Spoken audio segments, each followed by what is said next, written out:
Hi guys! Get ready with me! So, for today's video, char lang. Today is Thursday, so nasa school pa yung mga bata. Nagplan kami ng husband ko na mag-date na rin ngayon kasi babalik na rin siya ng work niya next week.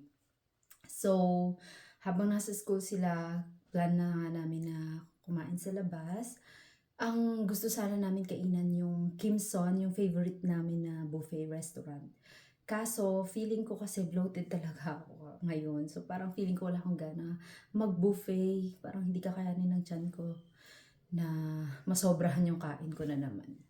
So, nag-decide ako, sinabihan ko siya na try na lang natin yung Indian food na nire-recommend sa amin ng friend ko. So, by the way guys, I wanted to show you this one guys. Ito yung pinang-color ko pala ng hair ko. Actually, hindi pala to. Sorry. Ito siya. Ito yung ngayong color na to ngayon. Ito yung nakasanayan ko pang color. But ito ngayon yung pinang-color ko. I think nag-color ako maybe December pa nun. Ni-record ko rin pero until now hindi ko pa na-upload. Yeah. So anyway, pinlansya ko lang tong bangs ko na ako lang gumupit. Kaya hindi siya perfect. So anyway, ito yung kinalabasan ng pagkagising ko. Natural curl na siya kasi hindi ko siya na blow dry din kagabi dahil nag 16 hours duty na naman ng lola niyo. Kaya diretso tulog na nung pagkaligo ko. Oh my gosh. So anyway, yeah. So ayaw ko na rin kasing planchain din tong buong hair ko kaya ganito na lang aurahan natin ngayon. Ganyan lang. Simplihan lang.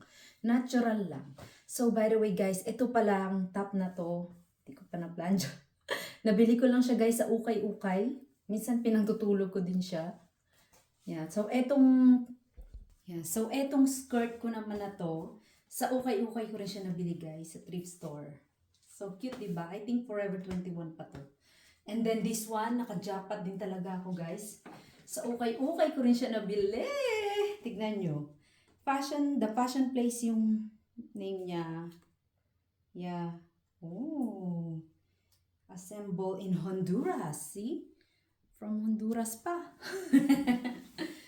Yeah. So, try natin. First time ko siyang gagamitin. Meron pa akong same similar ganitong style. Pero at least para suot ko na din siya. O, diba, taray? Ay, bet.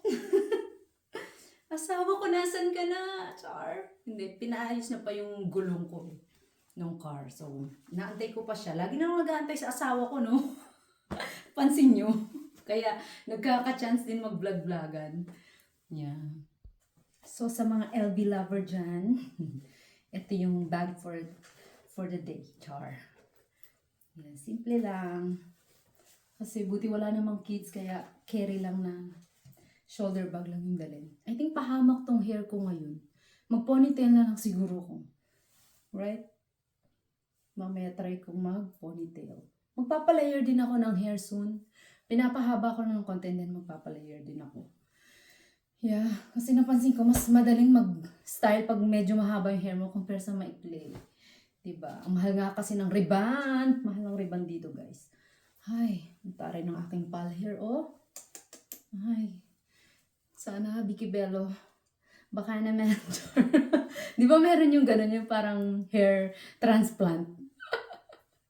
Oh, sige na guys. Salamat sa panonood nyo. God bless everyone. Bye! So guys, magpo-ponytail na lang ako ng hair ko. Baka asarin ako ng asawa ko eh. Sabihin niya, para kang Lion King ah. I think better ponytail ko na lang.